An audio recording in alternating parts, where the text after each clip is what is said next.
Ngayong holiday season, isang karning baboy sa mga hindi mawawalang ingredients sa handaan. Price check tayo bago nyo yan i-add to cart. At narito unang balita live ni EJ Gomez. EJ! Igan, may ipinatutupad na maximum suggested retail price o MSRP sa karneng baboy ang Department of Agriculture. Pero di pasok dyan ang presyo na itinitinda o pinapatupad ng mga nagtitinda sa palengke dahil sabi nila malulugi na raw sila kung susundin ang MSRP. Lalo na raw ngayon na mas tumumal ang bentahan ng baboy.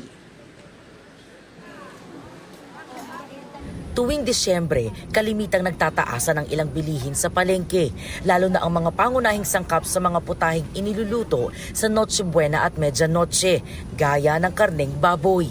Kaya para maprotektahan ang mga mamimili, patuloy na ipinatutupad ng gobyerno ang maximum suggested retail price sa karneng baboy. 370 pesos ang MSRP sa kada kilo ng liempo, habang 330 pesos sa kasim at pigi.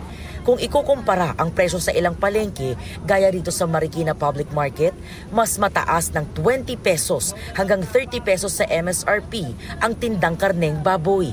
Ang kada kilo ng liempo ibinibenta sa 380 pesos hanggang 400 pesos. Ang kasim, 340 pesos hanggang 350 pesos. Nananatili ring mataas ang pata at ribs na 330 pesos ang pinakamababang presyo kada kilo.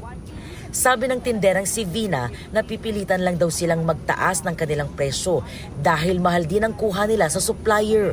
Matumal din daw ang bentahan nitong mga nakaraang linggo.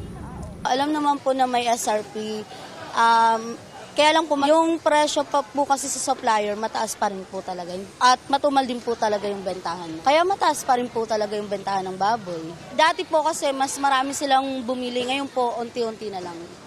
Ang dati raw tigli 5 kilo ng baboy na binibili ng kanyang mga suki, nasa 2 kilo na lang daw dahil sa mataas na presyo. May araw ng araw na nasa 1,000 o mas mababa lang ang kita niya sa maghapong pagtitinda. Masaklap pa raw kapag di pa naubos ang kanyang mga paninda.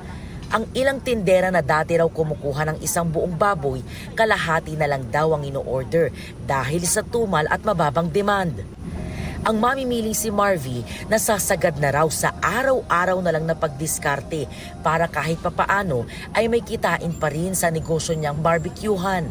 Ang nooy 3,000 pesos niya raw na budget sa pagbili ng karneng baboy na pilitang itaas na sa 5,000 pesos.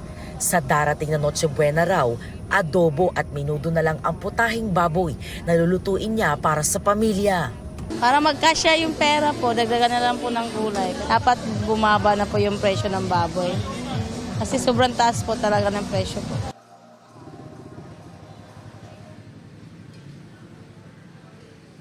Igan, sabi ng mga nakausap nating nagtitinda ng karneng baboy, talagang napipilitan lang daw silang itaas yung kanilang presyo para makabawi sila.